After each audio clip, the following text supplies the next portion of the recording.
Assalamualaikum dear zoologists, I hope you are all doing well. Okay, let's talk about connecting links जिसके बारे में competitive exams में questions पूछे जाते हैं. So I have written down here 8 main connecting links जो कि आपको competitive एग्ज़ाम्स में काम आ सकती हैं. Proteroespongia is a connecting link between protozoa and porifera. Neoplena is the connecting link between annelids and mollusks. Peripatus is the connecting link between annelids and arthropods. Belanoglossus is the connecting link between non-chordates and chordates.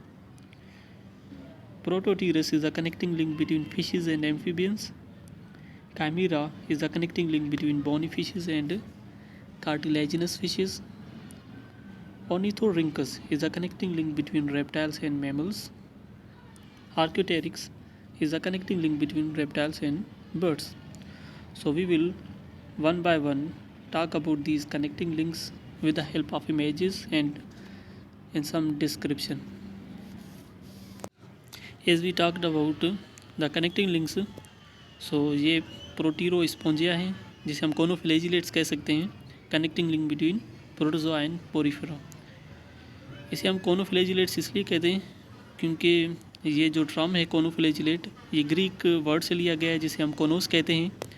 And कोनोस means collar. तो इसकी जो outer form है वो collar की तरह है. So you can see here that they lived in colonial form. जब ये कॉलोनियल फॉर्म में रहते थे तो फिर ultimately it led to the evolution of sponges. So you can see here the sequence of evolution के ये जो कोनोफ्लैजिलेट्स हैं कैसे पोरिफेरा या स्पॉन्जेस की फॉर्म में अब आ गए हैं. बट दीज आर ये जो कोनोफ्लैजिलेट्स हैं ये एक्वाटिक हैबिटेट में रहते हैं. This is the neopilina, a connecting link between annelids and mollusc. So इसमें सिंगल शेल होता है. अगर इसमें सिंगल शेल होता है तो फिर we can say that this gave rise to the mollusc that possesses single shell जिसे हम मोनोप्लेकोफोरा कहते हैं.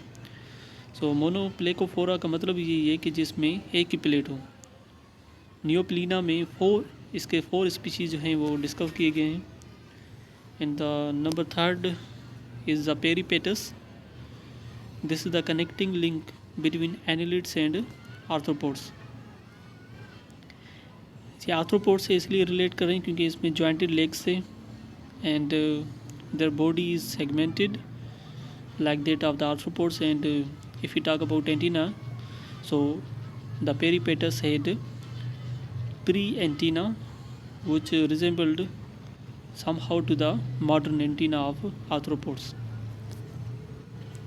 ये बेलानोग्लोसस है जो कि कनेक्टिंग लिंक है नॉन कोर्डेट्स एंड कोर्डेट्स के बीच में. और you can say these are the connecting links between invertebrates and vertebrates. इसे हम एकोन वॉर्म्स भी कह सकते हैं. This is a ghost shark, we can say rat fish, spook fish और रेबिट फिश. इसे हम घोस्ट शार्क इसलिए कहते हैं क्योंकि इसके जो आउटर फॉर्म है वो शार्क की तरह है. और रेड फिश इसलिए कहते हैं बिकॉज इसका जो आउटर माउथ पार्ट है वो रोडेंट की तरह है. So this is the connecting link between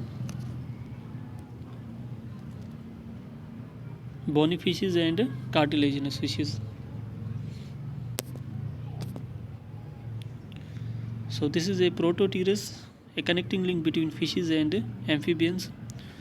So इसके ये जो हैं लंग फिशेस के एग्जांपल्स हैं. प्रोटोटीरस इसके तकरीबन 4 स्पीशीज जो हैं वो अफ्रीका में हैं.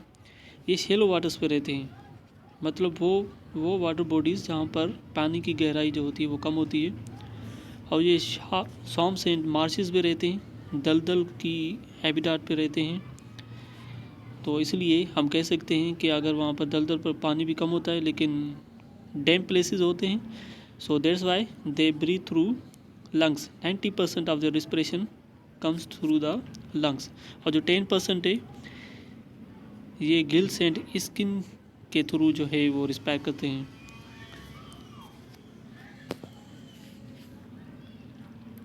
This is the image of Archaeopteryx, a connecting link between reptiles and birds. So हम ये नहीं कह सकते कि ये जो हैं फुली फ्लाई कर सकते हैं, but it had the ability to glide. So archaeopteryx is extinct we can say. इसकी जो फॉसिल जो है जर्मनी में डिस्कवर की गई थी, जो कि यूरोप में है एक मुल्क, 1861 में. सो हम if we talk strictly about these archaeopteryx और बर्ड्स, सो ये जो बर्ड्स हैं हम उन्हें इसलिए कहते हैं कि ये मॉडर्न डायनासोर से, क्योंकि इसका जो रिलेशन है वो डायनासोर से ही है.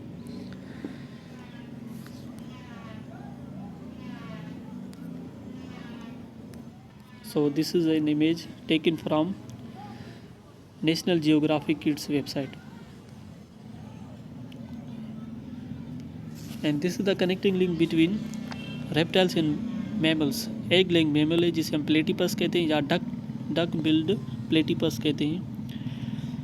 डक बिल्ड प्लेटिपस इसलिए कहते हैं क्योंकि ये एक्वाटिक होते हैं, पानी में रह सकते हैं. सो इसका नेम ही सजेस्ट कर रहा है कि ये बर्ड से रिलेट करता है, क्योंकि ये एग ले करते हैं. ऑर्निथोरिंकस ऑर्नी बर्ड से रिलेट करता है. सो these connecting links are very important for your competitive exams. So you can write them or study them about them as much as possible. So this will surely help you in competitive exam. Thank you so much.